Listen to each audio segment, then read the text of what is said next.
দুর্যোগের পূর্বাভাস, প্রস্তুতি, বাঁচায় প্রাণ, ক্ষয়ক্ষতি এই প্রতিপাদ্যকে সামনে রেখে নওগাঁর নিয়ামতপুরে আন্তর্জাতিক দুর্যোগ প্রস্তুতি দিবস 2025 পালিত হয়েছে। দিবসটি পালন উপলক্ষে সোমবার সকাল 10টায় উপজেলা পরিষদ চত্বর থেকে একটি বর্ণাঢ্য র্যালি উপজেলার প্রধান সড়ক প্রদক্ষিণ শেষে উপজেলা পরিষদের স্থায়ী মঞ্চের সামনে এসে শেষ হয়।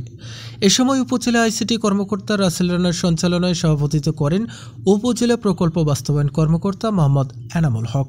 আলোচনা সভায় উপজেলা কৃষি কর্মকর্তা কামরুল হাসান, প্রাণী সম্পদ কর্মকর্তা আব্দুল লতিফ, মহিলা বিষয়ক কর্মকর্তা রীতা রানীর পাল, সমবায় কর্মকর্তা রেজউল করিম, সমাজসেবা কর্মকর্তা সাদিকুর রহমান, ফায়ার সার্ভিসের স্টেশন কর্মকর্তা শাহাদাত হোসেন সহ বিভিন্ন দপ্তর প্রধান, ফায়ার সার্ভিসের প্রতিনিধি, সুশীল সমাজের নেতাকর্মী, স্কুল কলেজের ছাত্রছাত্রী, অভিভাবক উপস্থিত ছিলেন। আলোচনা শেষে স্কুল কলেজের ছাত্রছাত্রী ও অভিভাবকদের ফায়ার সার্ভিসের তত্ত্বাবধানে বিভিন্ন প্রক্রিয়ার আগুন নেভানোর কৌশল শেখানো হয়। আগুনের স্পিড নাই কেন? একটু তেল দাও, আর একটু বেশি করে দাও।